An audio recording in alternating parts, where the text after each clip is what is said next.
Hey, this is Pat Ricard, aka Project Pat, and you're listening to the Baltimore Beatdown Podcast, the best Ravens podcast on the planet.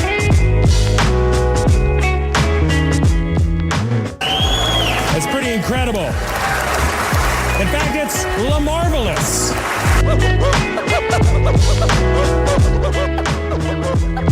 Thank you, guys.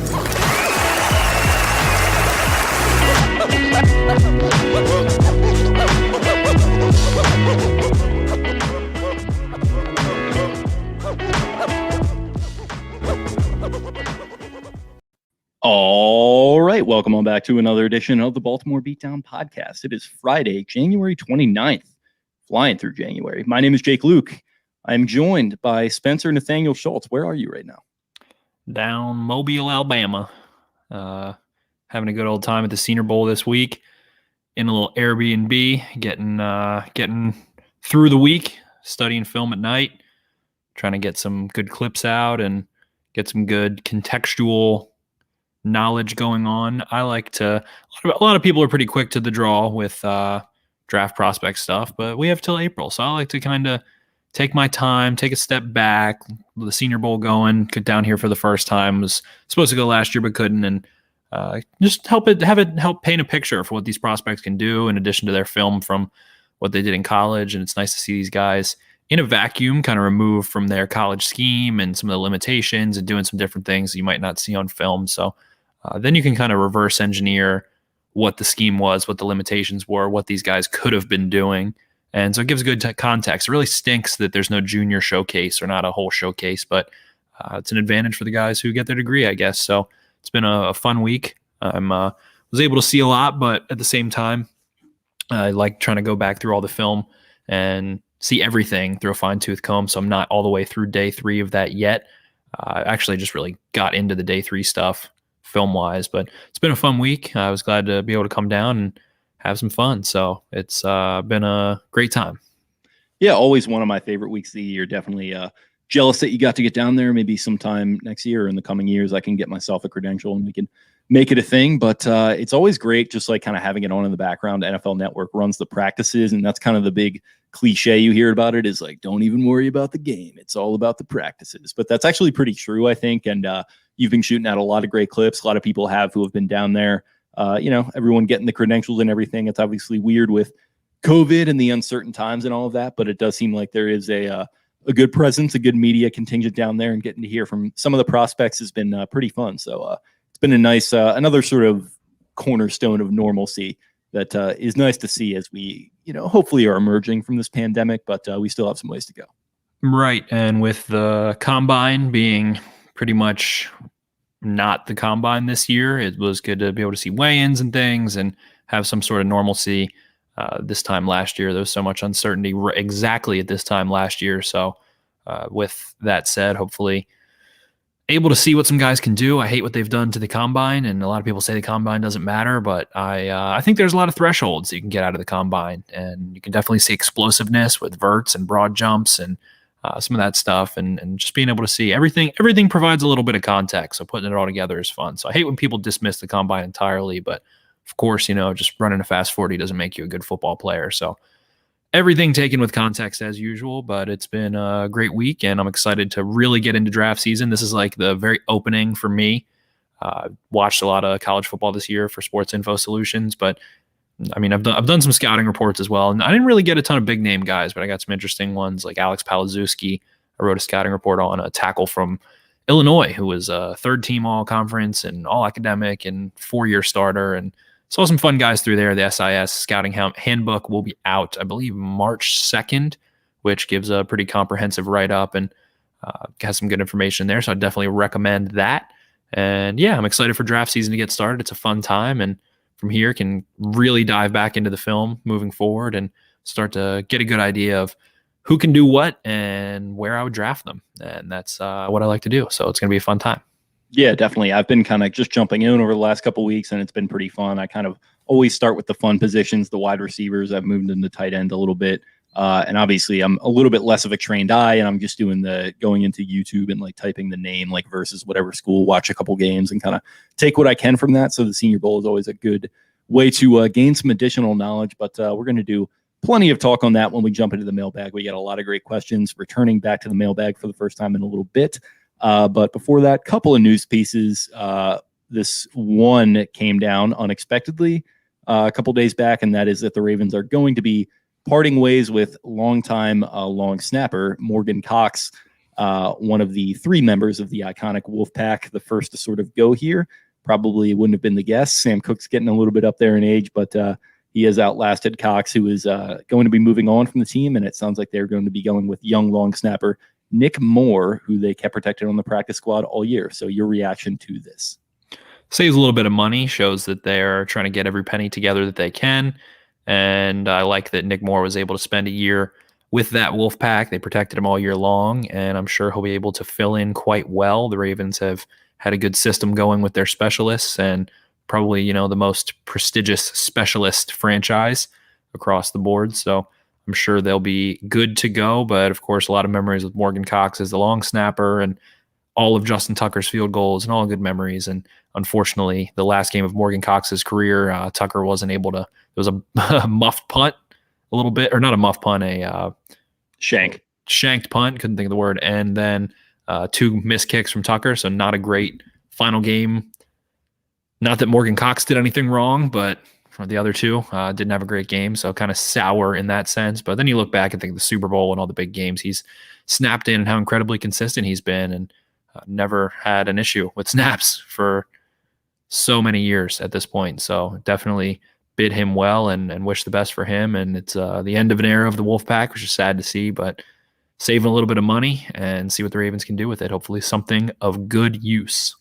Yeah, player of the decade, undrafted free agent out of Tennessee in 2010, came in there and replaced Matt Catula in that preseason, and he was there for the entire decade. And it's easy to forget about long snappers. It's easy to kind of not think about them, and only when they mess up. But Cox didn't really mess up at any point in his career. I think he could potentially be a Ring of Honor candidate here. It might sound a little crazy for a position that is not necessarily, looked at as a premier or whatever you want to call it, but he made plenty of Pro Bowls, was a valued member of the community. So, yep, fare thee well, Morgan Cox. I think he's probably got some football left in him. But yeah, I mean, you save that $500,000, which might not sound like a lot. It might sound like they're being a little kind of heartless, just kind of getting rid of him, but they do have some decisions to make. They are trying to maybe push some chips into the table, maybe trying to save some other chips that they're going to need. So we're going to see what happens here, and this does sort of signal something to me in that regard. But also coming across the wire the other night was a interesting bit of news that the Ravens pass game coordinator,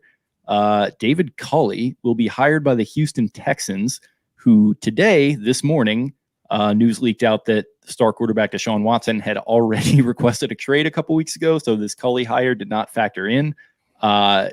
Just a weird situation. A lot of people, you and I have talked privately, kind of lauding the fact that Culley is going to be gone and being happy that the Ravens aren't burdened with him anymore. But I don't know. I think we both are kind of in agreement that he was a guy who seemed to make an impact, who had received sort of the endorsement and the blessing of Andy Reid and John Harbaugh, who obviously are two names that should be respected and that should bring some weight and gravitas to your names by extension. So him getting hired by Houston is not surprising in that regard. But then, of course, you have the people on Twitter picking apart the Ravens passing game and putting all its woes on him. And of course, it's a terrible hire from that perspective. But I don't know. I think if anything, like for me, I'm concerned for him for going to a terrible organization who is run by Cal McNair, who cannot seemingly find his ass with both hands, and Jack Easterby and whatever's going on with that. I'm concerned in that regard. But other than that, it sounds like the guy is set up to be a pretty good head coach with all the skills that he seems to have.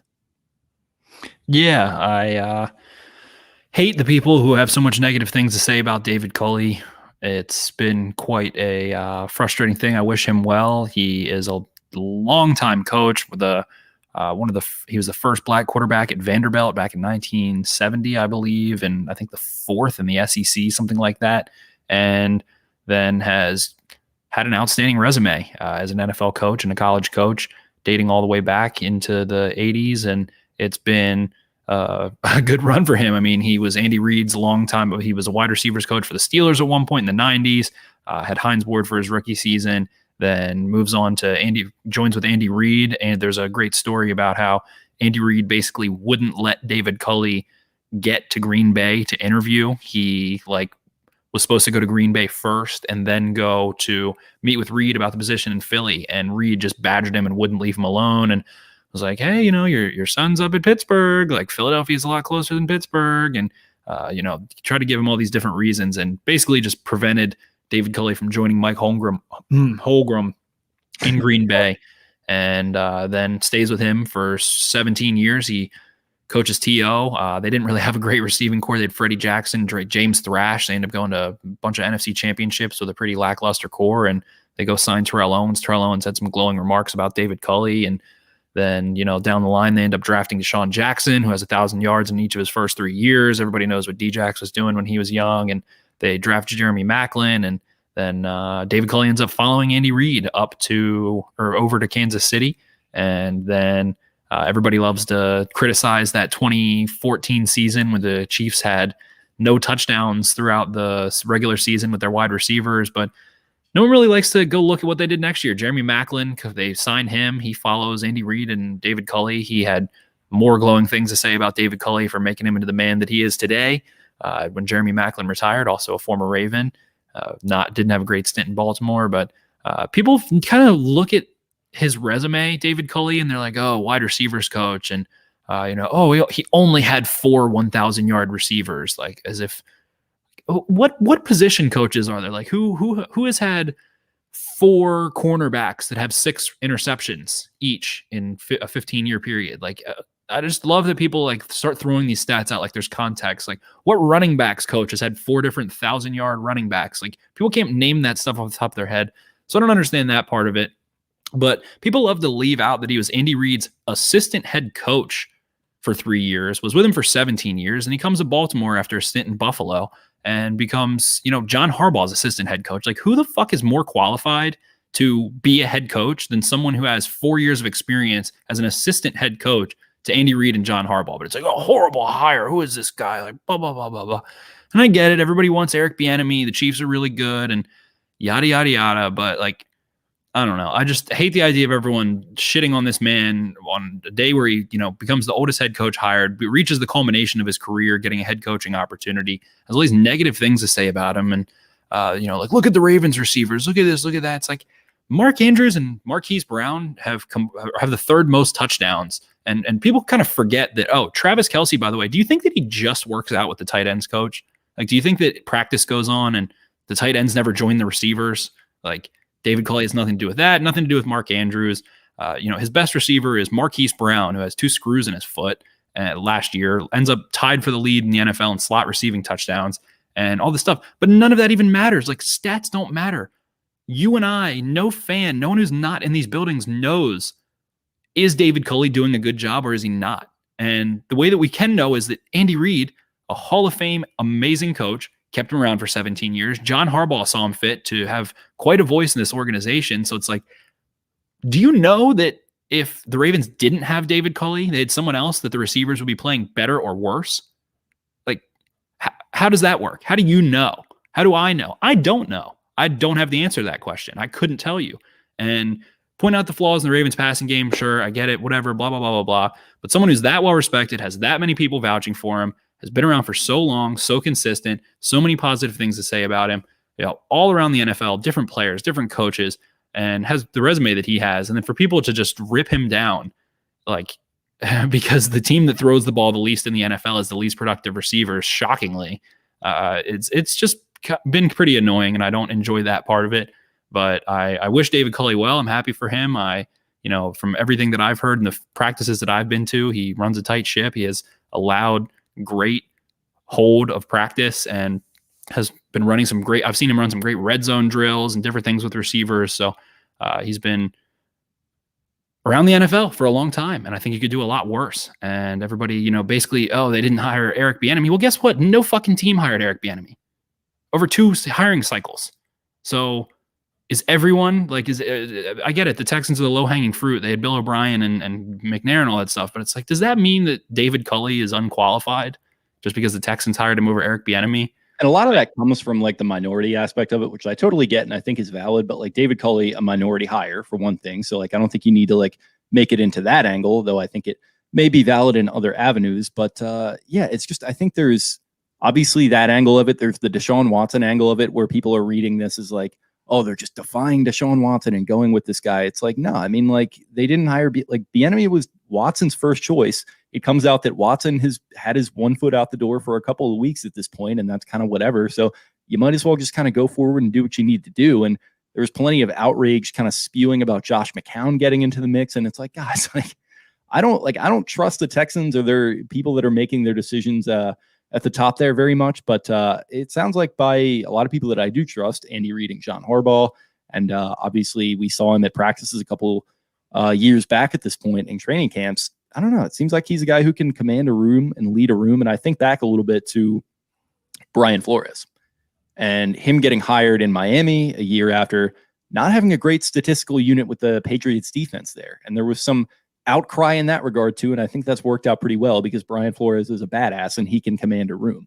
So I just think, I don't know, there's just a lot of factors in play. I do unfortunately think he's a little bit set up to fail with the current draft capital they have. We'll see what happens when they do trade Watson here. It sounds like that might be pretty inevitable at this point. Maybe they can recoup some stuff and kind of move forward with Caserio as the GM and whatever the hell Easterby's doing. And I don't know, I guess hopefully for the Texans figure it out. I don't really care one way or the other. I do hope Culley succeeds because he seems like a good guy who had pretty much been resigned to the fact that he wasn't going to get a head coaching opportunity. He probably didn't even think it was going to be possible a couple of weeks back, and now here he is. So good for him. I wish him the best. It's a weird situation, and I don't know. It's just very, very interesting. The Ravens also going to be getting 2 compensatory picks back for it. So if you are a Ravens fan and you do want to celebrate this move, celebrate it for that reason at the very least. Right, and we'll see who the Ravens, they're definitely going to bring in a wide receivers coach. I think that if I had to place a bet, while, you know, this is all speculation and I'm wrong more than I'm right in these kinds of things and with free agency and stuff, but everyone is. The most logical move would be probably promoting James Urban into the passing game coordinator and then signing a receivers coach, bringing somebody in. And Keenan McCardell, a name that's getting floated out a lot. I think the Jaguars, Maryland guy. Yeah, didn't bring him back, and he's been really productive there by all accounts with those young receivers. Great remarks for him. I'm not sure why they didn't bring him back, but that would be a logical choice, a really crafty receiver while he was in the NFL, and that would be great. I think Brendan Marion, the guy that I've mentioned quite a few times, would be a great addition as well. So we'll see which direction they go in, but I wouldn't be surprised to see James Urban take on a bigger role. Urban did get an interview for an OC. Was that Detroit? Detroit, yeah. Detroit gets an interview there. So I think the Ravens will be wise to, you know, give him a little notch up, show him some appreciation, and see if he can have some voice. But at the same time, like, people want there to be a passing game coordinator that's going to come in and make all of these changes, but it's still Greg Roman's offense. It's still going to be a power rush game coupled with a vertical passing attack. And it is wrong. This was not even a position on their coaching staff prior to Culley, right? Correct. Yeah. Like, I think everyone's getting a little too in the weeds with like what this job actually is. We don't know what it was. Exactly. Like, is Culley installing stuff in the playbook and like having full autonomy over the pass game, or does he have basically none and his job is to communicate with Greg Roman and then hold pass game meetings and install Roman's plays and get them to full execution? We know he's not calling the plays. So the level to which he had control over the scheme or play calling or any of those things, again, we just don't know. We don't know. But I don't think that anyone's going to come in and make tremendous changes to Greg Roman's offense. It is what it is. It's been fundamentally the same everywhere he's been. And it's morphed, and he's used different things in higher doses, you know, switching to the power run game, the quarterback bash, the veer more this year, and some of those things because they didn't have offensive linemen that could really win in zone blocking concepts. But it's going to be pretty much the same. And, you know, it is what it is at this point, and they're bringing him back. So I don't think there's going to be someone who comes in and has this huge revelation on Greg Roman. Like, they came out and said it. They want to keep running the ball. They like that they're running the ball. They're winning a ton of games running the ball. They just need to be better, learn from the mistakes of the 2019 season and what happened, and understanding how to be more efficient. And it just feels like adding veterans does that. And, you know, Greg Roman, I wrote how many words about how many times did I mention how much I wanted the Ravens to use more jet sweeps and more screens. They're not going to. They're just not going to. It's not Greg Roman's style. So At this point, I'm not expecting someone to come in and have this revelation on the Ravens passing offense. Like, if it was a new coordinator, maybe that would be the case. Maybe they would get someone and able to do that. But while Greg Roman is the guy, and John Harbaugh and Eric DeCosta, they're in unison. They are a trinity saying, we love running the ball. We love what we are. We're going to keep going with it. We just want to continue to pound the rock and get more efficient as a passing offense. And do that and still add talent at receiver at tight end that is going to help them do that and also help them in the passing game without doing this massive tweak to like passing concepts. Yeah, and I think the major problem is that they haven't drafted well at receiver ever before. When it was Ozzie, when it was different receivers coaches, offensive coordinators, like all this stuff. Marquise Brown, I thought he was really good this year. He had some drops, sure. I think he had 7 drops this year, but he was open all the time. According to ESPN's average separation per route run, he was 3rd in the NFL in average separation, meaning he's open a lot. Lamar missed him a lot, especially early on. He was getting missed on, like early on, a lot of deep stuff he was getting missed on. Yeah, in the Chiefs game, there were 2 really bad misses from Lamar. And, I don't know what else to say about that. Hollywood scorches deep posts all the time, and the ball doesn't come out, or it comes out late, and haven't been able to effectively throw on the cut. Lamar has struggled with that, throwing on the cut and getting the ball out over top. And, that has been an issue with Hollywood Brown, but I'm really happy with what I see from him. But overall, draft better. I mean, Devin Duvernay, great after the catch guy. He feels like he's going to step into that Willie Snead role, be able to provide a little bit more juice, but still not, a real separator laterally, especially. He can run. He's a linear athlete. It feels like Boykin, another linear athlete who can do some things over the middle of the field. He had that great 3-cone, but they just don't seem to be able to unlock him all the way. Boykin really struggled over the middle portion of the season, early middle, and then they get him back and rolling, and no one wants to say that, or maybe fathom crediting David Culley for that. So, but they came out after that Philly game where like Boykin has no clue where he's supposed to be. He's got to be better. He's got to work with Lamar. Boykin himself said it. Culley said it. Roman said it. Harbaugh said it. It was a big talking point, and everybody. I was super down on Boykin after that. We both were. And then he, has his snaps decrease a little bit. The whole COVID thing happens. He ramps back up, and he's making plays every time the ball's thrown his way. He's making plays late in the season down that stretch. So it's a whole ordeal at this point, and it's just going to be what the entire offseason revolves around, is the Ravens passing game and evolving it and blah, blah, blah, blah, blah. But it doesn't sound like it's going to evolve much. They like their formula. We've seen great play calls. We've seen certain things that have been really positive. We've seen the screens and the jet sweeps. They're in the playbook. It's just the way that they're calling them and what they're calling on a week-to-week, matchup-to-matchup basis isn't always great.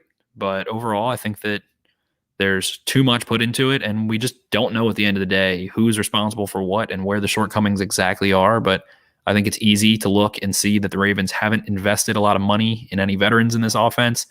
Guys are making a lot of mistakes. The scheme could be better. Not a ton of checkdowns by Lamar or available to Lamar at times.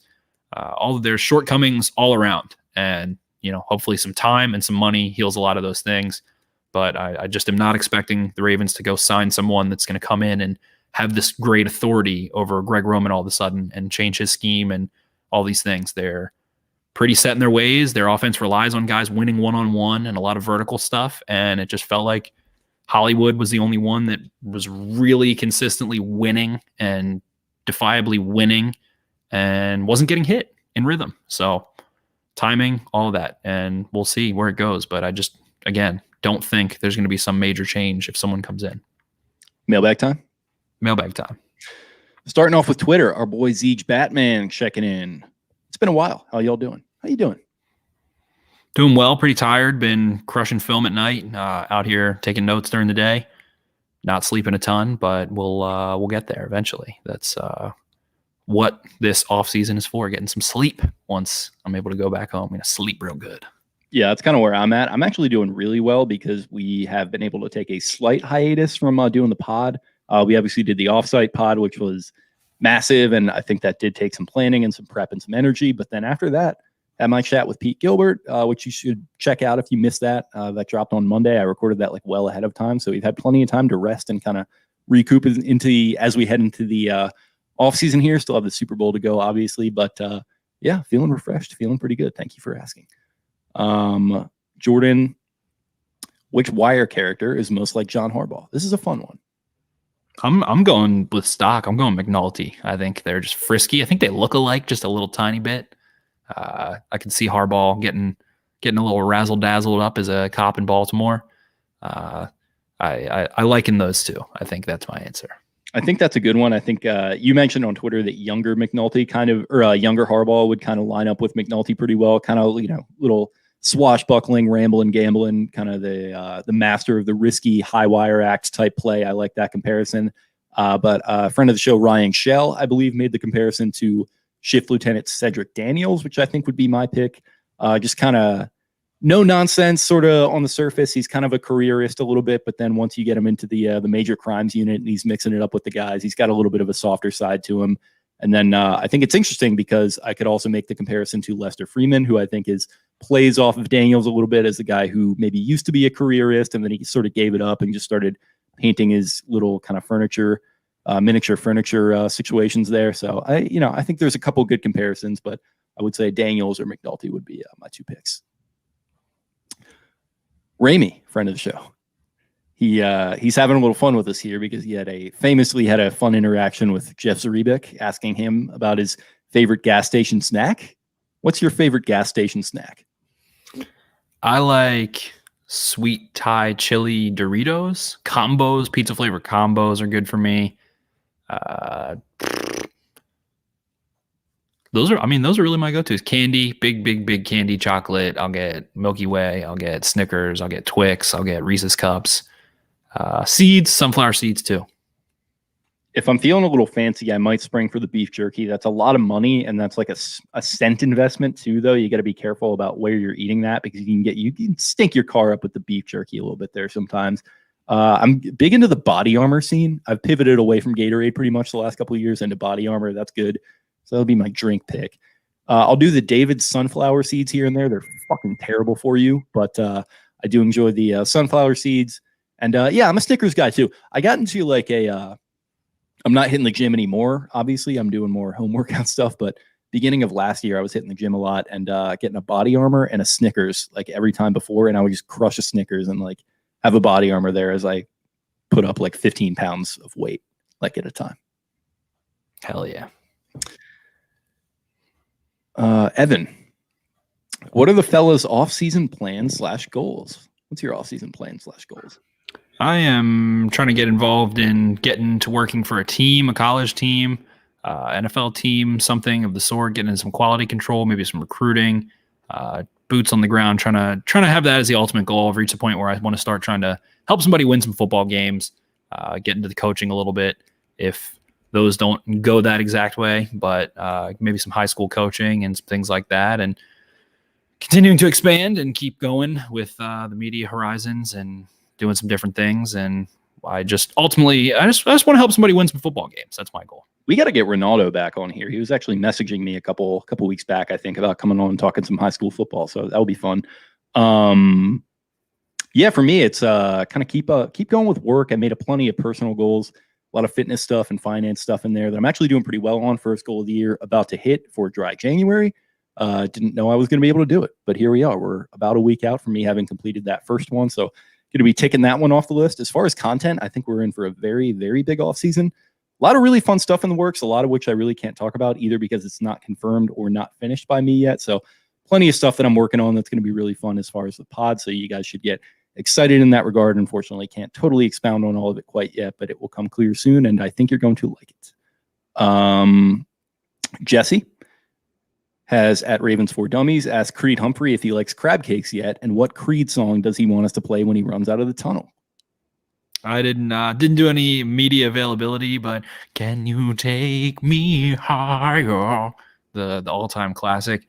Creed, a very polarizing pick for a plethora of reasons, and both musically and football-ally. Jesse and I have been on that train for a long time. Creed Humphrey to the Ravens. Creed wasn't spectacular at Oklahoma this year, but he was really solid, really good. The pipeline of Sooner linemen and Sooners 2 Baltimore would be insane. If it was Creed Humphrey, Ben Powers, and Orlando Brown playing that entire right side would be absolutely nuts. Creed has been a fun player down here. He has some vice grip mitts. He's a true center, does not botch snaps. He can drive off the ball well in the run game for sure. He has a pretty unique approach in pass pro a lot of times, especially if it's kind of up the gut, some inside move stuff where he relies on his grip strength and his ability to reset. And he was a really prolific wrestler in high school, and he'll kind of in a passive approach, he'll kind of let guys really torque and explode off the ball and then rip him a little bit. And then he'll reset his feet really quickly, gather, and then use their momentum against them in true jiu-jitsu, football jiu-jitsu style. So he's an interesting player. I think he, a lot of people are talking about maybe drafting him in round 1.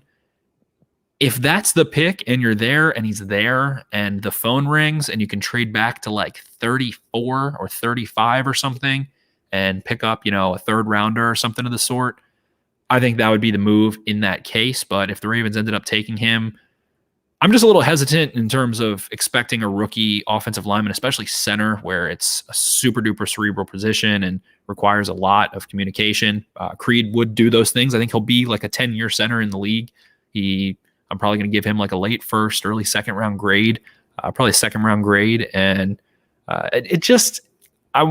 for immediate impact, I'm wary of it being successful. Of course, you don't want to draft just for that, but it just feels like the Ravens really need someone who's, if they're drafted in the first round, it is the back of the first round. It feels like they're going to need someone who's going to be able to come in and play at an impact player level immediately. So it's just tough, but if they ended up taking Creed, it would be a good pick. Yeah, I think, first of all, whenever I think of the band Creed, I don't actually know any of their songs. I just know the like lyrics that Scott Stapp, their lead singer, kind of his tonal inflection is very weird. I haven't really watched much of Creed Humphrey yet. I'm excited to kind of jump into O-lineman this year. I've been talking with Cole a little bit offline about learning how to just learn the basics of scouting linemen, because I don't want to be one of those people that just goes on YouTube and like watches them and is like, oh wow, that guy's a beast, which is, I've kind of been that person a little bit the last couple of years, to be fair. But some guys you can scout, some guys your mother could scout, like Andrew Thomas. I think last year I was pretty high on for those reasons, but I definitely want to learn a little bit more about the nuances before I dive in. So like I said, been talking to Cole about that, going to take a look, but he is kind of the guy who has been in the mix name wise for like fans, whether it's people who, we do have a couple Oklahoma Ravens fans on Twitter that I'm in the mix with that have been in love with this guy. And I don't know, it feels like a right type of player. We'll see about the value. Like you mentioned, obviously with limited capital, getting a trade back and then picking him up would obviously be the ideal thing.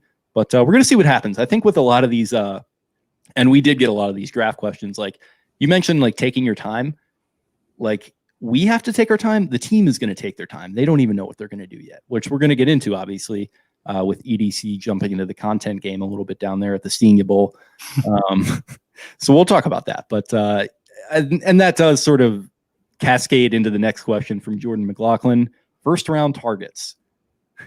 So I'm gonna say Creed. I think Rashad Bateman with arms wide open. Wide open. I think that's Soundgarden. I think Rashad Bateman will be in the mix. Like, hopefully Kadarius Toney. Who knows? Who knows? It's so far away.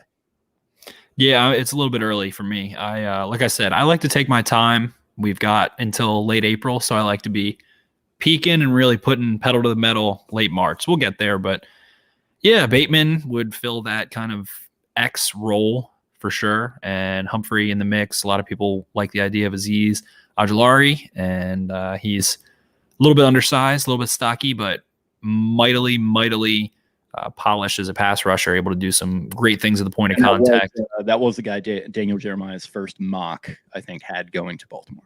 Right. He's been pretty frequently mocked to the Ravens. But it's just, depends on how that board falls. We'll get there. But Toney, I have a feeling Toney's going to get taken a little bit earlier than the Ravens pick. Just does things that you can't teach. Incredible separator, explosive, sudden speed. He's put on a show this week. He had a couple like stupid drops where he was like so open and the ball came and he was like, all right, whatever. But he had 2 drops last year at Florida on 84 targets, 70 catches. Did you see who he compared himself to? I thought it was pretty sick. No. Alvin Kamara. Yeah, I see that a lot. I like that positional kind of crossover. Yeah, I see that as an athlete a little bit. I think Kamara is a little bit more patient, and Tony's a little bit more twitchy. I like to think of Tony is like a love child between Curtis Samuel and Debo Samuel. The Samuel and Samuel's son. Samuel's son is what I'm going to go with that comp. But yeah, he has been insane. A guy like Brandon Ayuk, I think, wasn't as prolific as he was. Ayuk, a little bit smoother downfield and things. I like those two as kind of like a draft stock comparison. I hate when Tony gets, it's like, oh, he's raw. He's a gadget player. Like, I hate those gadget player labels on guys that torch people with shake routes, juke routes, jerk routes. Like, he can operate in the slot and absolutely toast people. Can separate downfield, knows how to push off, knows how to use his hands a little bit in hand fight. Is he polished? Maybe not. There's a guy, Dwayne Eskridge, who's here, who definitely really polished right now. Been super efficient, but I don't think he's raw. I hate calling him raw. There are a couple highlights, and granted, they're just highlights, and he doesn't do this play in and play out, but he's run some of the filthier routes that I've seen from guys that I've watched yet. Like, he shook a guy shoes on one I was watching the other day. Like, exactly. He can really separate. Twitched up, man. He bends his knees inwards a little bit and can drive off of either foot in two-way go situations out of the slot, and he's just going to be a problem in the NFL. He's explosive, and think he might not make it all the way to 27. Yep, it's going to be tough. Corey says, how do you feel about Culley getting hired, and who do you see them replacing him with? I think we already answered that pretty much verbatim. Yeah, I think Garnett was here in the comments saying that McCardell was already hired by someone, so that rules that one out. But, yeah. I'm going to go Jamie here real quick. Yeah, McCardell. Yeah, Vikings wide receiver coach. There you go. Yeah, Doug Peterson, I think I was throwing that out on Twitter as like a maybe. He was kind of in a similar role to Culley with the Chiefs a couple of years back. Apparently he wants to take a year off, but things can change quickly with these guys, especially if the role is like Harbaugh's like, yeah, you come in and like you're just kind of the assistant head coach, and like you can kind of like have a little bit of a carte blanche with what you want to do with the job. So we'll see what happens. Kent State's offensive coordinator is someone that I would like to get my paws on too. He did some great things. Can't think of his name off the top of my head, but Kent State's offensive coordinator was electric this year and has been a hot name. I don't know if you would want to take a move like that to be an NFL kind of step back, but in the NFL, but that would be another place to look, perhaps. Andrew Souter. Yeah. Stuart Shock, here's a fun one. What are some notable examples of Ravens players from history you were totally wrong about? Ones you thought would be great and sucked, and ones you thought would suck and were great. Bonus, which players did you call being great/bad before anyone else? I feel like there's like probably a million answers for like both of these. For me, I thought Max Williams was going to be sick. I think a lot of people did. It's probably not like a controversial opinion, but he came to the team at like a weird time, kind of the wrong time there in 2015. He was the first person to have like the micro fracture knee surgery, whatever the hell it's called too. Yeah, exactly. It was like an experimental thing at the time. So yeah, that happened to him. He came to the team at like a weird time in 2015 when they went 5-11. Flacco was not at his best. He was starting to have the injuries pile up. So I think he probably would have been if he had come to the team like right now, for example. He would have been at least good, but he was a guy who I was high on that did not work out. I was wrong about Deshaun Elliott this year. I thought he was going to be kind of a disaster, if not like injury prone. Played every game, played pretty well. So I got to, again, tip my cap to Deshaun Elliott. I thought Sergio Kindle was going to be sick. We all did, brother. Mark Clayton. I got a Mark Clayton jersey. I was like 10, but all those early 2000s receivers. Like I went nuts for a lot of those guys. I got a Mark Clayton jersey. I got it signed. Like, he was okay, but I thought he was going to be like a full-fledged, balanced number one receiver, a little bit undersized, but thought he was going to be fire out of Oklahoma. He was okay. Thought Anthony Weaver, actually, the Ravens' new run game coordinator, defensive line coach, I thought Anthony Weaver was going to be a big time stud out of Notre Dame. Lamar, I feel like one of my best friends, my little in my fraternity from college, we watched the draft together, that 2018 draft. He's an Eagles fan. They had the 32nd pick after winning the Super Bowl. We're talking about all these different guys. When the Ravens drafted Hayden Hurst, I took my shoe off of my foot and like indented my front door in Fed Hill with it. I was so furious that they didn't take Lamar, and then they traded back in. I jumped for joy immediately. I mean, he's, fanboy. He's been my background on my phone since that day with that little Bleacher Report picture, waiting for them to win a Super Bowl. I think I was, really high on Lamar, really excited to see him come in his rookie year. Wasn't quite as high as Emory Hunt, who kind of called him being an MVP candidate when we had him on right before the season, but we thought he was going to be really good in that 2019 season. He even exceeded those expectations, but I just was shocked when guys like Josh Rosen were getting drafted over him. Who else have I hit on a bit? Hollywood, I was a little indifferent on.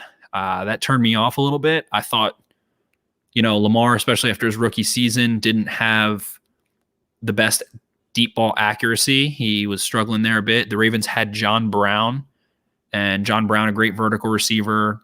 Hollywood can do some things a little bit more explosive than him, maybe a little bit more threatening than him. But I was like, why'd you get rid of John Brown to draft a guy in the first? And you could have drafted DK Metcalf, AJ Brown, Deebo Samuel. I was really high on Deebo.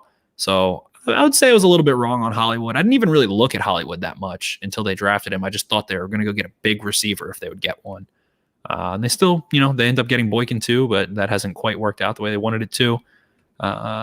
Who else? Who else have I really liked? Patrick Queen was worse this year than I thought he'd be, for sure. Not great yet. We'll see. TBD there. I was really excited about Sean Elliott. You mentioned Sean Elliott. I didn't understand how he lasted to the 6th round. He's a ball hawk and a hammer at Texas. I think like probably everyone was like this. I wasn't super like into understanding the draft quite at this point, but obviously like Matt Elam jacked me up, and like that was a big mess. Yeah, I was like, oh great, they got another hitter to like come in after the Ray Lewis saga. They're not trying to like copy the Ed Reed thing. They're just getting a guy who's like going to be a stud at like strong safety. Did not work out. Drafting box safeties in the first round is worse than drafting running backs in the first round. Do not at me. Yeah, it's kind of the I feel like everyone talks about middle linebacker being that. I feel like strong safety is kind of that for me. But yeah, I mean, there's millions of examples like you mentioned there. Yeah, a lot of really good ones. I mean, we could even think like free agent signings. I thought Kendrick Lewis was going to be pretty sick in 2015. They were coming off 2014. I thought they were going to be good again. I thought he was going to be a big contributor. Seemed like a nice guy, fit in well with the culture, but I think he came to the team again at the wrong time, and kind of it didn't work out for him like that. Elvis Gerback. Yeah, shout out to a friend of the show, Trent Dilfer, who was getting a little mouthy on Twitter today. I think too, Trent Dilfer I just don't know what he's still like. It's 20 years later, he's still complaining. Like, I get it. What the Ravens did to him was fucked up, but it's like at the same time, you threw a 5-yard out route to Shannon Sharp and he ran 95 yards. Like your tight end scored a 95-yard touchdown in the AFC Championship game, and that's how you won, because you threw a 5-yard pass to your tight end and he ran 90 yards. Like, chill the fuck out, dude. Ray Lewis and Ray Lewis and Tony Siragusa, Sam Adams, Peter Boulware, Rob Burnett. Like, you didn't even have to. They tied the game against the Giants themselves. Jermaine Lewis, like, it's just like chill the fuck out. Listen, a great pass to Brandon Stokely. Like, hit him in stride. Awesome. I like the Ravens defense could have won that game by themselves. Like, if there was no offense allowed, the Ravens would have scored another touchdown and won that game. Yeah, I don't know. Like Trent, he seems like a cool guy in that like documentary he did about it.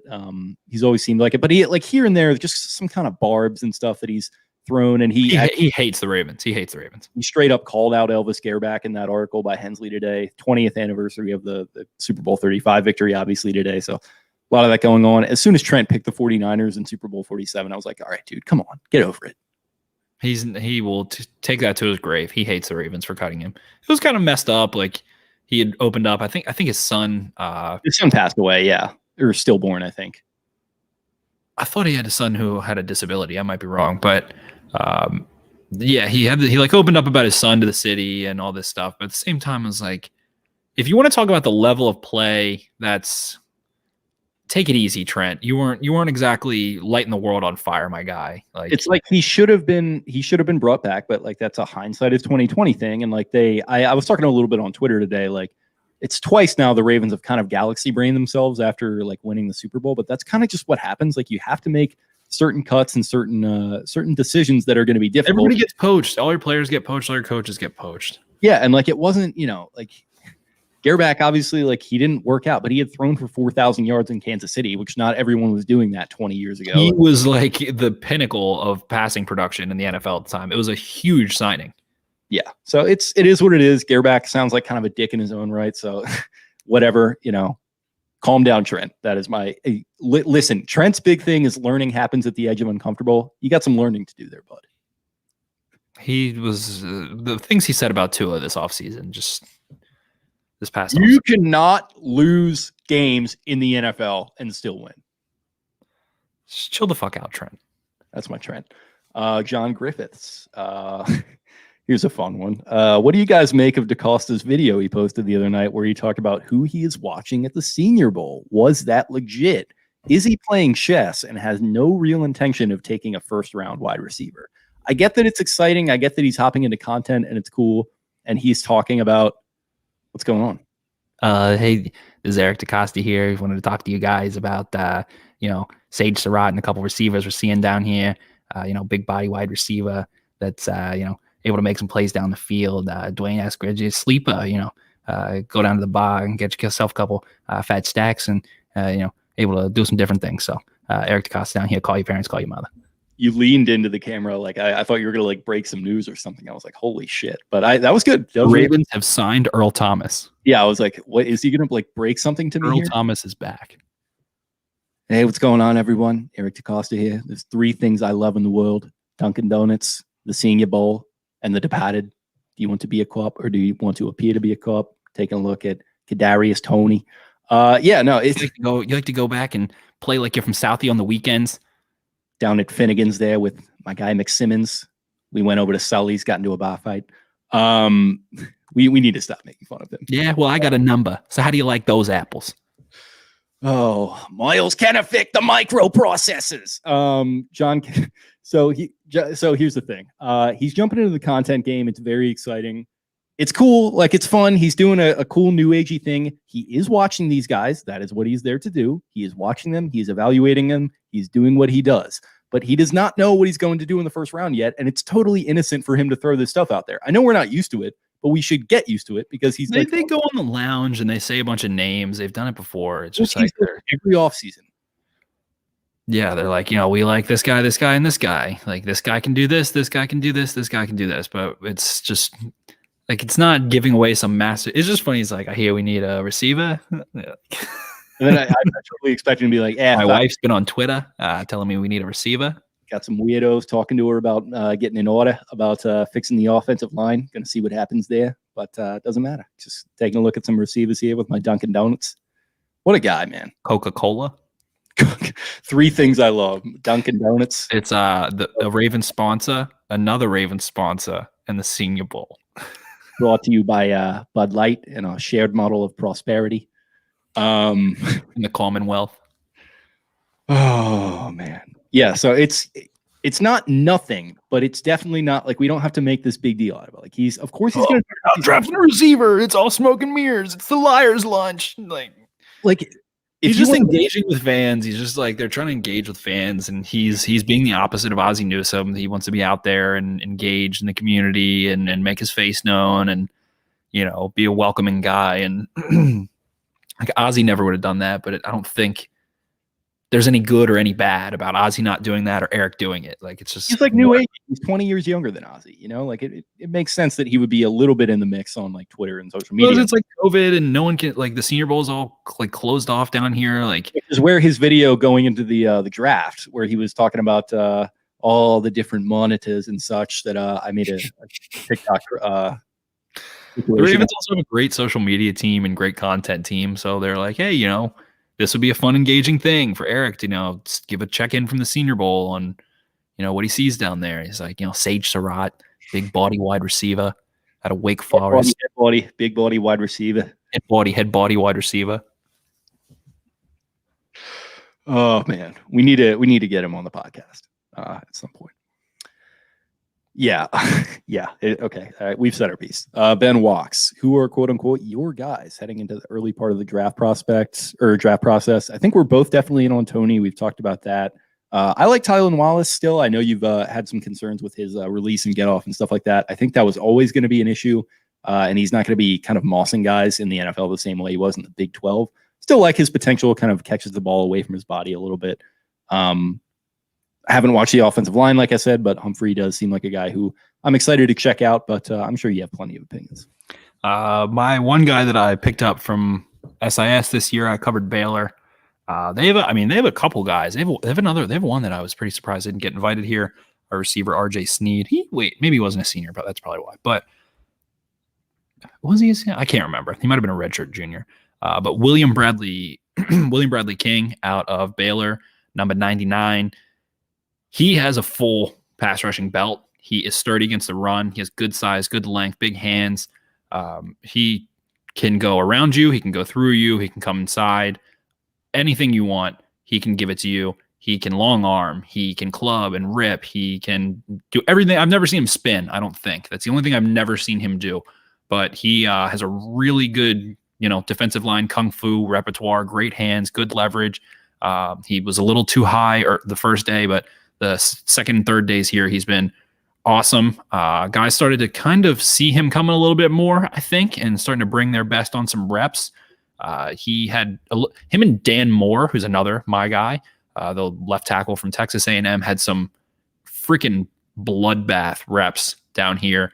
And it seemed like the only guys that were able to thwart him were guys that just have vice grip mitts, and he could not get their hands off of his jersey.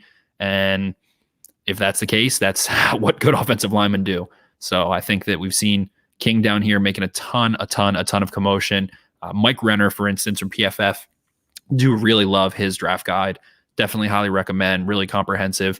A lot of basis for what I start to look at comes from him. He's early. That's his job. He gets paid handsomely to do it. And I like to look at his guide and kind of frame where I should look and weaknesses I should look for, and if I agree or disagree with those. But he was he listed I think he had like a 7th rounder UDFA grade on him, and I was like, what? And then immediately the first day, Mike Renner tweeted out and was like, big winner, William Bradley King. Saw some things and see he thought he wasn't explosive enough, which was really surprising to me based on Baylor's tape. But huge fan of his. Dan Moore, like I mentioned, Chauncey Golston down here from Iowa, super tall. I think he's 6'4" and a half almost, 80+ inch wingspan, has a great long arm. Cam Sample out of Tulane, another one, some of the smaller school guy that was able to be explosive off the line of scrimmage and do some different things. A guy that had a fun week this week was, what's his name? Drake Jackson, the center from Kentucky. Yep. His name Drake? I can blanking here. Yeah. He he struggled the first day. He came in at only 290 pounds. Obviously Ravens looking for centers, talking centers all the time. We're going to be through the draft process unless they sign one in free agency, but 290 pounds, and he was getting pushed back a little bit, having some trouble with Marvin Wilson and some guys on the first day. Completely turned it around the last 2 days, has been super efficient with his feet, good strikes, good base, setting in the right places, clean snaps, all kinds of stuff. So a couple guys that have stood out. Then Marlon Tuilopotu from University of Southern California is an explosive 3 technique. I think he's right around 6'2", 6'3", 305, 308. I think he was 308 pounds, good length, explosive get off. He uses my favorite move in football, the push pull. Just bull rush into somebody, grab a handful of jersey and rip them down with your triceps as you try and work one side of them. He's had some really good reps down here. So couple of names to watch based off the Senior Bowl. Another one that I like that was supposed to be here but wasn't. I was really disappointed. Elijah Molden, who is a slot safety type from Washington.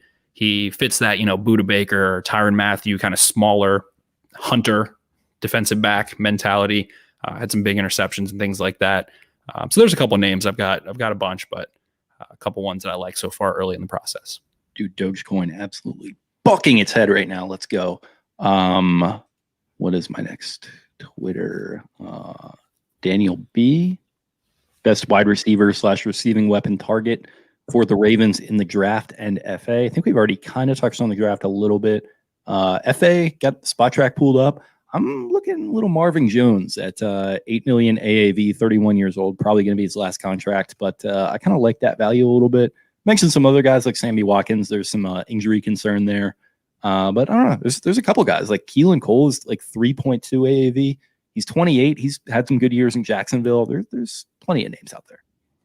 Yeah, I like. I think the most realistic might be maybe T.Y. Hilton. Would be a damn professional that gets open down the field. Can open things up a little bit. 13 a year. What'd you say? Spot Track has him at 13 a year. I don't like Spot Track that much. But yeah, he's older. I wouldn't be surprised to see him follow Nick. I've never even said his name out loud. Sirianni. Sirianni to Philadelphia would make sense there. But the classic, third contract receiver, Marvin Jones, another one. I like the idea of Curtis Samuel. I've wanted Curtis Samuel on the Ravens for 2 years now. I thought that would be a good trade deadline acquisition this year to bring some juice. I think that he's underrated in terms of what he can do separation wise on the boundary and over top. In terms of free agency. Then in the draft right now, we mentioned Tony, we mentioned Bateman, Dwayne Eskridge, like I said, massive separator, clean, efficient. I think he's going to be 24 by the time the season starts. Everyone's like, he's old. So was Calvin Ridley. It doesn't matter to draft good receivers. He's not 33. Like, he only has 6 years before he's 30. Whatever will we do? No, spare me of that. Cornell Powell, one of my favorites for sure. Too. So what'd you say? It also means like readiness to play on day one is going to be better too. So hopefully that would, I don't care. Just give me good wide receivers. Cornell Powell out of Clemson, I think would really, really, really fit and complement the Ravens receiver room. 6 foot, 205, can play inside, can play outside, can actually play outside. Thick build. He's kind of like a little bit slimmer AJ Brown body type. I don't think he's as explosive of an athlete, but can really separate. He has 10-inch hands, huge, like 5XL hands, plucks the ball away from his body, comfortable working in physical situations against physical corners. He can separate against off coverage, smart sitting down against zone. Super underrated. I think he is a true senior, 22 years old. Didn't really have any production until the final 7 games of Clemson season this year, but leaving guys in the dust as a route runner. He's looked the part of the Senior Bowl. Cornell Powell, I'm a big fan of for the Ravens. I think you can have him in the 3rd round, possibly. Maybe the 4th, maybe the 4th. If I had to bet, I'd say he goes early 3rd, late 2nd. But guy that I've been a fan of this season. And there's a lot of them, a lot of receivers to talk about. And we'll get through them eventually, but those are some of the ones I like for now. We had a ton that kind of overlapped with what we were just talking about. So I'm going to skip to our last 2 on Twitter here. Sorry if I didn't hit you. And it's from Wookie Nookies. Statement and question. 2 picks for Cully is lit. And how's everyone's day? Good day. And it is lit, in fact. 2 picks. Yeah, those picks are pretty sick. That 3rd round pick is huge. That's what Eric DaCosta likes. I also like compensatory picks. Extra picks. Compensation. It's my picks, and I want them now. So yeah, definitely amazing development. What'd you say? Whatever happened to that commercial? I guess it expired. Good time to bring it back. Geico and Bud Light running all these classics. Bring It's My Money and I Want It Now back. Bring it back. Continue. I'm sorry. I don't remember what I was saying. The compensatory picks, they're big for sure. 2 3rd-round picks in back-to-back years. That is huge. And it's great. And he also says, I think a good follow-up here. Wait, what are our comp picks looking like other than that? Other than the gifts from Cully? Pierce projected a 5th and a 7th, something like that. Yeah, Michael Pierce sat out, so he probably might have been getting them a little bit more. But 5th and a 7th. Okay. That's all we got from Twitter. If you want to throw it over to IG. Okay. On the Instagram mailbag, we have Emmett J. Black. How about my UFC DB is showing out the Senior Bowl? They absolutely have Rishi Grant. UFC or UCF? UCF. Okay. I just want to make sure Conor McGregor wasn't out there throwing it around after he got his arse kicked the other night in 3 rounds by Dustin Poirier. Absolutely not. Absolutely not. But yeah, Robinson and Richie Grant out here. Robinson probably the best press corner, arguably the best press corner in Mobile. He has an outstanding outside arm jam. He's super patient, doesn't care about your release. No, inefficient releases with a bunch of motor steps, shutter steps, whatever. Doesn't care about it. Trusts his recovery speed. He waxed Kadarius Toney. Kadarius Toney beat him deep. Ball was a little bit underthrown. He was able to recover and just drove right through him. Toney was slow to get up after.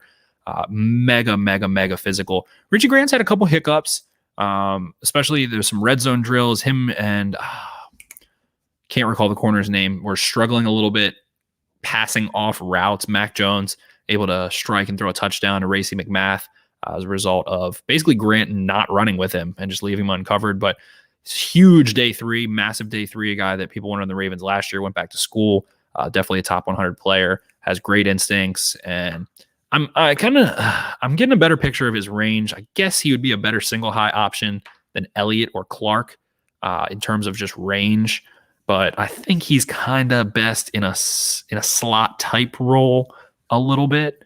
I still need to go back and watch more tape, but I don't know if he's necessarily a true center field type. There's only a few of those per year.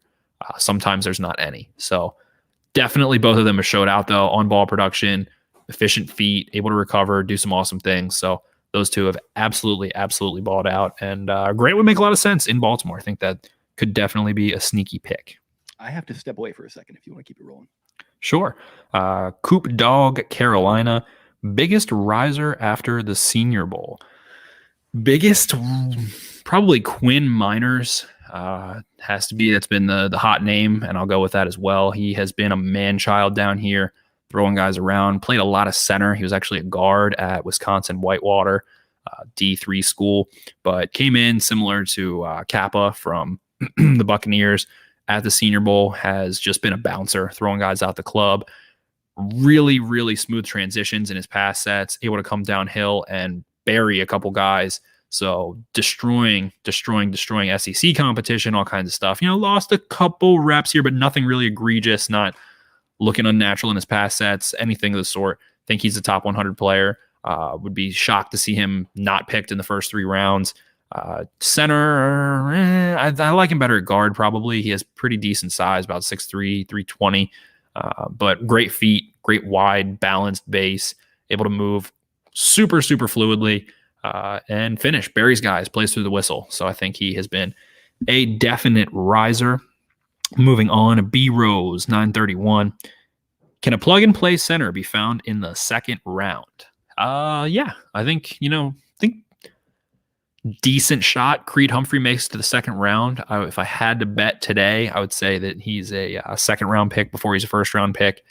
If I had to put my money down, Landon Dickerson has had some injury problems at Florida State and Alabama. I think he did basically reel off 2 straight healthy seasons at Bama before ultimately tearing his ACL. He's the top center for my money, but those injury problems are plentiful. We already mentioned Drake Jackson from Kentucky. He's had a solid last couple days there. Able to do some things. And David Moore out of Grambling State, another center, prospect, guard center. Had some good run at center. I think he's only 6'1", but he's like 350, and he's a unit. He can bully people working downhill. Him and Deontay Brown from Alabama have had a couple snaps next to each other, I believe, and two huge men. I like him a little bit better than I like Deontay Brown. Brown's a little bit too stiff. Just not quite all the way there, and he doesn't anchor all that well for how big he is. I've seen guys. I saw Chauncey Golston able to run right through him on 1 rep. A couple less than stellar, but I haven't dug all the way into the centers. But it feels like there's 3-4 guys that could maybe play day 1. It's tough with center because in the last couple years, Eric McCoy, the Texas A&M center that the Saints drafted in the first round last year, he's just far and away the best prospect I've seen over the last 3 years. And he's also the only one that has played at a relatively high level. So it's just tough. And the athleticism that he presents as a puller and just a super, super athletic guy. And I think he ran like a 4.8 40. Showed out in the combine, had some explosive jumps and things like that as well. So you kind of see it there. And it's just a tough transition. Center is a super cerebral position. You have to be the communicator at the pivot, and a lot coming straight downhill. You're the closest path to the quarterback, and it's just tough. I just want to see the Ravens get a natural born center, and I guess that would be Creed Humphrey. It's just curious if someone takes him in the 20s. I could see him maybe getting taken like 24th or 25th, but my money, like I said, would be on the second round. But yeah, there's definitely some center prospects out there. I just kind of would rather see them attack that in free agency if possible, so that they don't have to, they can draft with two hands. They don't have to have one hand tied behind their back trying to make sure they're filling needs and stuff. The Ravens usually do a good job shoring up most of the holes so that they can draft best player available. So interested to see how that plays out. And I'm back. Tinky break waits for no man. There we go. Zeej Batman, top 3 favorite prospects at wide receiver, interior offensive line, edge, and DB. I'm just going to talk Senior Bowl here because that is the theme of the week, but we already mentioned Robinson and Grant have been huge. Also, Trey Brown, the corner out of Oklahoma. Oklahoma has not had a great history of DBs being terribly successful. Tony Jefferson, probably one of the most successful Oklahoma DBs in recent history at the NFL level, but Trey Brown, smooth transitions, attacks the ball, knows how to lay off of bigger, more physical receivers like Sage Surratt, and is able to get physical with the smaller guys and run with them. And it's been pretty fun watching him and seeing that OU sticker on his helmet, and then watching him make some plays. Fedu Melifonwu, whose brother Obi was kind of a bust, draft combine freak who never really panned out, but he's been hit and miss. You can kind of see against some of the not as great competition, he's really dominated them. But Trevon Grimes of Florida, super tall, polished receiving prospect, probably a day 2, day 3 guy, but able to really get the best of him a couple times, and he's been back and forth. But he's a safety, and to go up in one-on-ones and compete with these wide receivers in that sense is super impressive. One-on-ones are 85% weighed towards receivers being successful. So anytime you see a DB winning in a one-on-one, it's really impressive. Really, really impressive overall. That's why the whole Des Bryant practice clips thing is funny, just because I would hope he's winning one-on-ones like receivers are supposed to. You have the entire field to work with. There's no safety help. You know where you're going and they don't. It's if you're not winning your one-on-ones, you're not getting drafted. You need to be winning your one-on-ones decisively. But I already mentioned Cornell Powell. I got into his body type, body shape. Sage Surratt and him and Nico Collins both. I just don't love drafting the really big, tall receivers.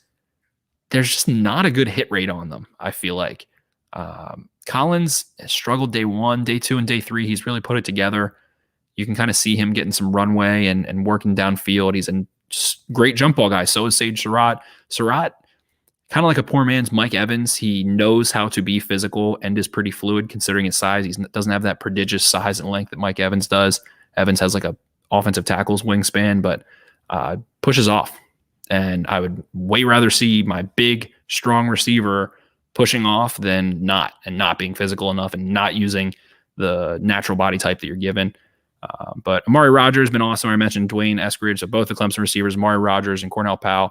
Amari Rogers is a little bit more explosive, kind of more of a slot type. There's been some talk of maybe moving him to running back, but I think he can work in the slot. I think he'll be an effective third receiver type at the NFL level. And then again, Eskridge, have to love him. Have to love him. I saw a Steve Smith senior comp, and I love that. He is an explosive returner, great yak, natural hands catcher, plucks the ball away from his body. Super, just no wasted motion, super fluid, super efficient, can really work guys in a phone booth and go up and get the ball, high points the ball. I wouldn't maybe call him a contested catch guy, but will catch contested catches. And he's a dynamic returner. He'll run away from you in space. He knows how to work levels of blockers and set guys up that are down the field and things like that. So we mentioned that he's a little bit older, but still love what I've seen out of him down here. And then what were the other ones? Edge, I already mentioned William Bradley King. Golston I mentioned as well. Quincy Roche out of Miami really turned it on day 2 and day 3. A ton of wins. He showed he was able to win inside. He has a nasty long arm bull rush. Good get off. Done some good stuff. Cam Sample, like I mentioned, out of Tulane, able to play inside, play outside, kind of like a 3-tech through 5-tech, some outside linebacker type stuff. He's been dynamic as well. And then interior offensive line, like I mentioned, Quinn Miners, the Wisconsin Whitewater guard center prospect. Like him better at guard, probably. Not a natural center, but he's been awesome. Fun to watch. And Dante Smith, the tackle out of ECU, I haven't mentioned yet. He has been outstanding. 6'7", 290, so you're expecting him to maybe play a little bit more finesse, play a little bit lighter. No, sir. He is a bully. Great length. Really aggressive. His feet never stop moving, balanced steps, always able to keep resetting and reworking throughout reps, runs the arc crazy well. Got some reps at guard. Lost a few times there, but able to work into the second level, find linebackers and down block some guys. He's just really, really tall for a guard in those close quarters, so he's going to lose leverage to guys like Marvin Wilson that are 330 pounds and way shorter than him. But he was an exciting player as well, so few names down here, quite a few names, and it's been fun. Nice. Moving on, we got the Swaggy P. Was it a surprise to hear EDC name drop players that have impressed? He does it every year, like you said. I'm sorry, repeat that. He said, was it a surprise to hear Eric DaCosta name drop players that have impressed? Dude, I'm so deep on Dogecoin right now. Yeah, so like yes and no. Like I mentioned before, like this is unprecedented in that we are in the era of tech, the information age now, and we're so close to the organization, so close to the players, but we're still not used to the idea of something with draft season that is typically so guarded and so secretive and so like it's all smoke screens and this and that. Like your guard is so super up. So like, yes, in that regard, but like, I think, like I said, we should probably get more used to it. And as of January 28th, when we're recording this, it's really not that big a deal anyway. Yeah. I mean, free agency, like, that's why I don't even like the free agency stuff. It's like, are the Ravens going to sign this guy, this guy, this guy? Probably 15%, 20% of these guys are still going to get extended by the team that they're on. Some of them might get franchise tagged. Like, free agency has not started yet. But, of course, fun for content, fun for talking, to get into it. And we want you guys to ask questions. But it's just tough to, like, have definitive answers yet. So, we're just spitballing. Absolutely. Moving on, Z Zoller. Who's your favorite prospects that most people wouldn't exactly know of? Big fan, by the way. Appreciate it. We always appreciate the questions. Guys that are ballers that people haven't heard of yet. There's a receiver out of... Let me go into my Google Drive. There's a receiver out of... What was it? South Alabama? I could probably throw one out there. Go for it. Daz Newsome at North Carolina. Check him out if you haven't already. I don't know if like baller is the right word, but I think he's a guy who is physical enough, fast enough, violent enough. He's a little small, but I feel like he could definitely make some noise in the NFL. I don't know when he's going to get drafted, but he's like so much fun to watch. Little spark plug, kind of Energizer Bunny type vibes. Whenever he touches the ball, he does a front flip. Like every time he touches the ball. It is sick. Watch Daz Newsome. Khalil Dorsey is a receiver out of Alabama. God, I really can't find him. I wrote a scouting report on him months ago. I know the name. I've definitely heard that name. He has the same name as the Ravens corner. That's why you might be thinking. Okay. There you go. I was like, but I just literally can't find what fucking school he went to. God damn it. How do you spell it? Troy. There we go. Okay. It's I just forget because when you write the scouting report, you put like for Troy, the code is ALTR because it's in the state of Alabama and the first two initials are Troy, and my brain couldn't process that. He is monster. He is 6'3", 222, former quarterback at Tulane, transferred to Troy. Like I mentioned, I don't love the huge receiver types, but he is super fluid in and out of breaks. Interesting prospect. Turns into a shark in the red zone. Moss's guys able to separate, sinks his hips really well. I think he's a little bit raw as a blocker still, but he was an awesome watch. And kind of like I got him for SIS, and I was like, who the hell is this? Like, he's a big receiver. He's probably just like a big clunky guy, whatever. No, sinks his hips really well. stacks and positions. He's not a burner. He doesn't really run away from guys. But if he gets one step, he stacks you and seals you off. Big body that could do some interesting things at that X receiver position, and was a quarterback in 2017 at Tulane, took a couple reps, ends up transferring and playing receiver. So still new to the position, but saw some nuance, saw some stacking ability. So go with him out of Troy. It took me a while to find that report. It really did. That's a sleeper of sleepers right there. Even you couldn't remember who it was. Yeah, I seriously could not. Then what else do we got? Eric Hansen, 92. Fuck, marry, kill, but first round pick, mid round pick, or veteran signing for IOL wide receiver. I don't fully understand this one. He wants the FMK, mid round pick, or veteran signing for IOL wide receiver and outside linebacker. You got to give the choice of that for us to be able to do that. So we're going to skip that one. B Rose 931. I think it makes sense. You slot one into one spot. But it's for mid-round pick, veteran signing, then for interior offensive line, wide receiver, and outside linebacker. We could just, I don't know. We're skipping that one. That one's too much for my brain right now. B Rose 931. Wide receiver. If they went the free agency route for center, would you prefer David Andrews, Corey Linsley, or Alex Mack? Talent-wise, definitely Corey Linsley. David Andrews had some issues, came back and played out pretty well this year, but not back to the standards that he was at the season prior in the Super Bowl season for the Patriots. Linsley has been among the best centers in football this year, so I'd definitely say Linsley. Yeah, Alex Mack is going to be a guy who I would maybe of those three would think is the most realistic, because I would think maybe they just are looking for a stopgap guy. I think he's going to be 36 or 37. He's had some injuries. But he's been a pro. I think he's been good in Atlanta recently, so I could see that happening. But yeah, preference for sure would be Linsley. 2,800 Ty. In your opinion, who has a better chance of making the Hall of Fame, Marlon Humphrey or Lamar Jackson?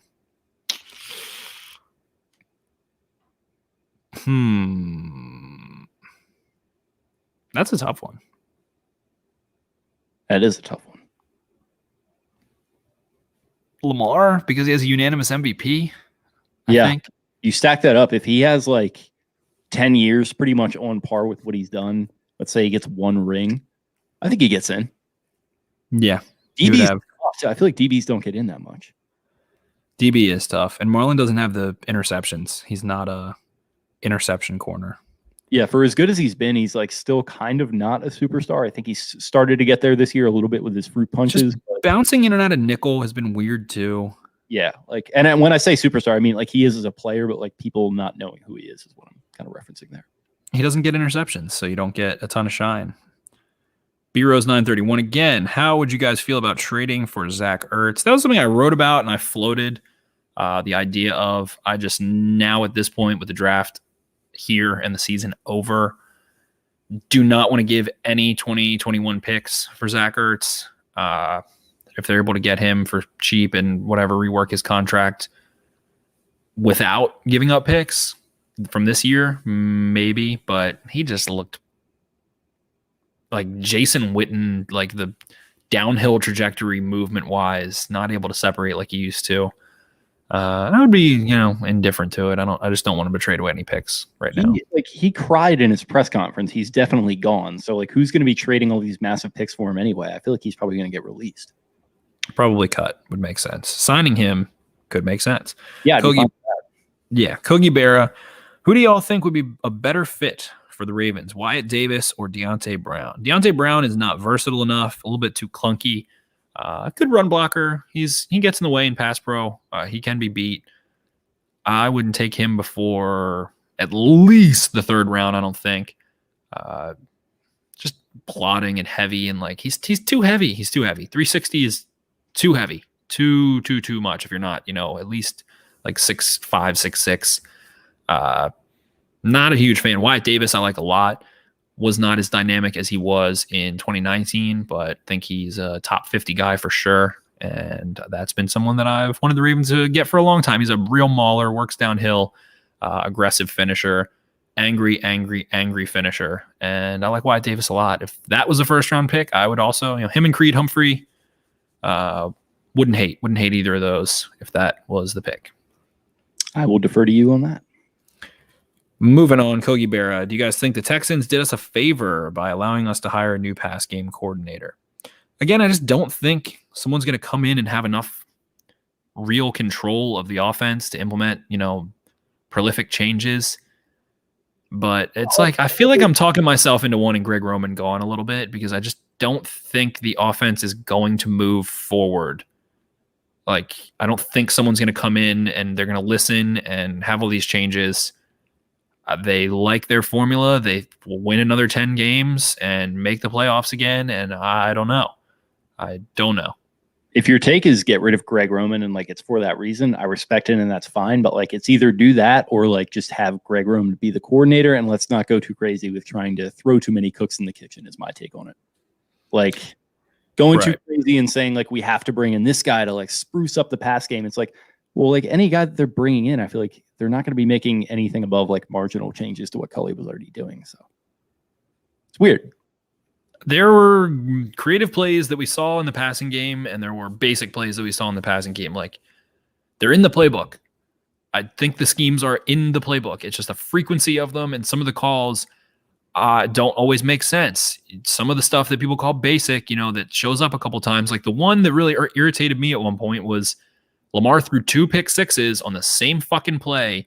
This empty, I think it was formation into the boundary, trips, the double whip routes to Prochet, the pick six against the Steelers, and I forget what the other one was, but there was 2 of them. Or no, it was the Steelers both times. RG3 threw it in the COVID game. It was the exact same play. And then Alex Highsmith mentioned that he saw that similar concept on like that flood concept and split between Ricard and Andrews and was able to get an interception there. At the same time, they were covered. And Lamar and RG3 threw pick sixes. So it's like execution. Why are you running the same play? Like, why do you they run the same plays too often? Cynthia Freeland talked about that. Like, I don't exactly understand what she was saying, but 40% of the time they have like similar sequencing on the exact same plays or whatever. And so it's just like calling, and everyone talks about how Roman has this like prodigious Lord of the Rings 3 trilogy Bible playbook that is like massive, complicated, all this stuff. And it's like, all right, well, why are you running the same play 2-3 times at different times? I don't know. I don't know the answer to that. Is it because that is what you feel they can execute confidently? Is it because you like that in a matchup basis? Like, do they run that same play against the Steelers twice that results in 2 pick sixes because of the matchup they like or how it works the Steelers' defensive rules? Because it didn't work the first time, and then you called it again and it didn't work the second time. But again, I think that the concepts and the schemes are there and in the offense, and they don't dial them up enough. So my issue is with the play selection more so than it is the playbook. And I don't know. I just feel like they're not, I don't know. It's just a rock and a hard place at this point. Pretty much. Jacob, for real. Hey, if the Ravens trade up in the draft, who do you think it would be for, in your opinion? I don't know who they like to do that with, but I like the idea of Kyle Pitts a lot. I saw Plaxico Burress comparison for him. I like that a lot. He is the Vernon Davis vibes a little bit for me. He's probably a better blocker, but like receiving weapon for sure. He's the best tight end prospect since Vernon Davis. But for me, you want to get the 50-50 ball receiver, whatever, the Neo that everyone wants in this offense. You don't want to have to pay him inordinate amounts of money in free agency like Allen Robinson. Take your 2022 first round pick, maybe even throw like a 2022 fourth round pick or something, or a 2021 fifth round pick, package them up, send 2 or 3 picks like the Steelers did for Devin Bush. They traded their first from that draft, their next year's first, moved up and got Devin Bush. I think they went from like 23 to 10. So maybe the Ravens could go from 27 to 12, maybe, if someone was willing, and go get Kyle Pitts. That would be someone who can play in line as a heavy personnel package guy, block somewhat effectively, a little bit better of a blocker than Mark Andrews probably, not a Nick Boyle type, and then also gives you the ability to use those two tight end packages, play tight, play big, or go spread with them, put backs in out wide, motion them in the backfield, do all that stuff. I think it brings versatility back. He is a better separator than Hayden Hurst was, than any big body guy that they have. He is incredible. I could see him going in the top 6, 7 for sure. But if he slips at all and you want to go get him, that would be incredible. I think Chase and Waddle are better prospects than Smith in my mind, but I'm curious how COVID is going to affect their stock and is going to affect the fact that Smith just played a full season and looked awesome and won the Heisman and does appear to be a very polished, amazing prospect in his own right. I'm curious if one of those guys starts to fall even a little bit, if you would just do the same thing for them, because I would be 100% jacked up with that idea. I love both of those guys. And they've floated around trading up for CeeDee Lamb, apparently, which was kind of crazy that they didn't, because he fell so far. He was so far. He was supposed to go top 12 and he just started cascading down. And it's man. Again, the Cowboys go steal the receiver from the Ravens. Big surprise. If that starts to happen with one of these guys, I think now's the time to strike. I mean, they could have gotten CeeDee Lamb without giving up a first round pick, I think. Right. Yeah, possibly. And at this point, one of those 4 guys has to make it to at least 14, 15, you'd think, with Mac Jones possible. Mac Jones had a great week this week. And all the Alabama playing in a vacuum bullshit is gone, in my opinion. He has accuracy everywhere. Touch, timing, decisiveness, doesn't make mistakes, doesn't throw dumb passes. Great release. I was going to say something dirty, but a good release. Big Mac Jones. He, possibly is a top 15 guy. Then Zach Wilson, Justin Fields, Trevor Lawrence, Penny Sewell, Rashawn Slater, all these different guys. Then you talk about Patrick Surtain, probably a top 15 guy. Caleb Farley, probably a top 10 guy. Caleb Farley is unbelievable. All these guys, that's 10, 11, 12 guys. Someone too. There's going to be there's always at least Micah one. Parsons, another one, top 15 guy. Cleveland Farrell goes at 4, and that throws everything off. It's somebody's going to reach on someone, and it's going to be well, guys are falling. And I think last year was the most stock draft ever for a while. It was pretty straightforward for a while, and other than CD falling, it was okay, no, everyone's taking the guys who are getting mocked and rated really highly, which was interesting. See how maybe COVID might have had something to do with that a little bit, but so one of those guys probably has to fall between Chase, Smith, Pitts, and Waddle. So for my money, if it's Pitts, he fits what everybody wants. He fits what it feels like the offense needs. Lamar having some big dominant possession, not even just possession. He can separate, can swim over guys, can manhandle guys, and go get the ball. True 50-50 ball threat. You put the ball in the right spot, he's the only one who can get it.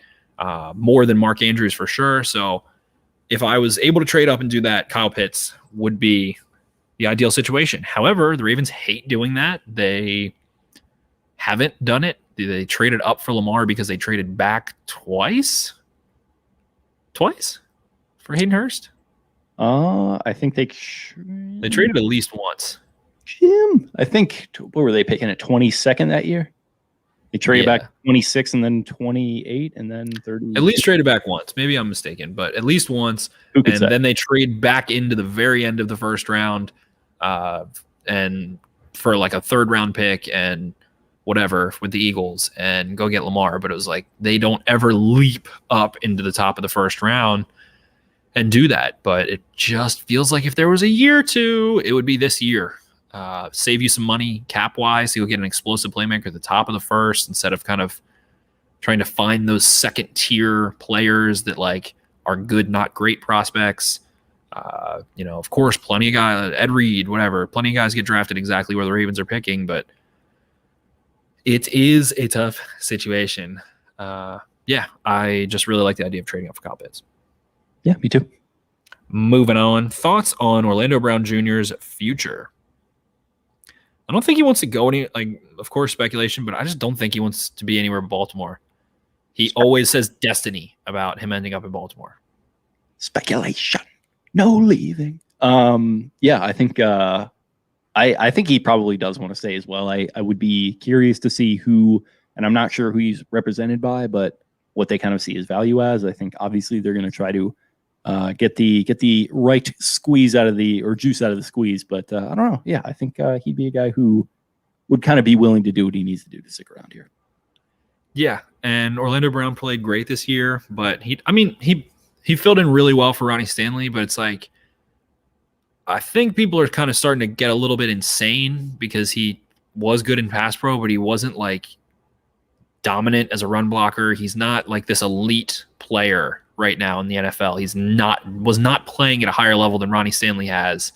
So I think people go a little bit too crazy on Orlando Brown, but he is very good, very solid.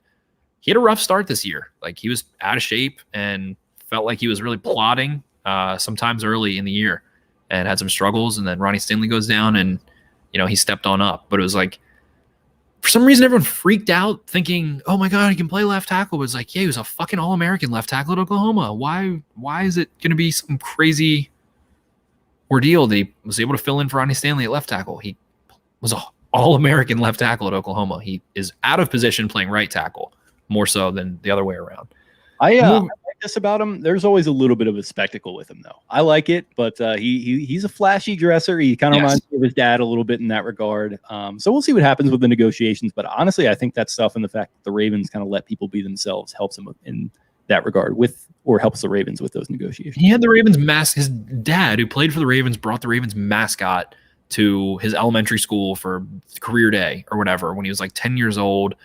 If you listen to interviews with him talking about being picked by the Ravens or his time with the Ravens, destiny. It was destiny. It was destiny for me to be here. It was destiny for me to play right tackle when my dad played right tackle. Destiny, destiny, destiny, destiny. I think he just really loves that the Ravens took him after, his combine struggle and all that crap. And this is where he grew up and it's treated him really well. So then again, I kind of feel like it's more on the Ravens. Are they going to offer him, a nice sizable deal that's, it's not going to be higher than Ronnie Stanley's or whatever, but I think I would feel a little surprised if the Ravens got rid of Orlando Brown. They are big on locker room and culture and extending guys and all that kind of stuff. So I don't know. I feel like Orlando Brown's not someone they would want to let go, and premier tackles don't really make it into free agency much. So there's a reason for that. Cuts Priya. Thoughts on signing a veteran center? I love it. I think we talked about that already. Yep.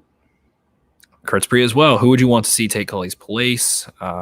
Kent State offensive coordinator, if he was willing to make an NFL move, or Brendan Marion, or Brian Schottenheimer, if they wanted to bring in a pass game coordinator as well, and someone that might be looking for a kind of a easy year. Shoddy. Emmett TJ Black again. Shi Smith. What do you think? Also, what are your favorite offensive line prospects? Yeah, Shi Smith has been outstanding this whole week. Slot, able to do some things on the boundary, but dirty, filthy, disgusting in the slot. Insane separation ability, nuanced route runner, huge dominator rating in college. Fantasy community loves, and he had like a 43% yard share or something, and makes plays all over the field, deep, wide, inside and out, up and down, left and right. He has had explosiveness in his stem, really able to just explode off of 1 foot, laterally especially, and is dusting people laterally. Really outstanding. Great hands, great extension, goes all out, a little bit undersized. Probably, you want to put him in the slot more, but can play on the boundary too. Did it Carolina a bit. Love Shi Smith. Think he had a stellar week and played himself into some money. Offensive line prospect wise, we touched on a few. Humphrey, Jackson, Moore from Grambling State has had an interesting week. He's a little bit heavy, but quicker than the Deontay Browns of the world and some of those other guys. Him playing center admirably was nice. Quinn Miners, he's the talk of Mobile. He broke a finger in his hand and he's like, club me up. I'm playing on Saturday in the Senior Bowl. Like, this is a down dirty trenched dog, and I think he's going to be a really good NFL player.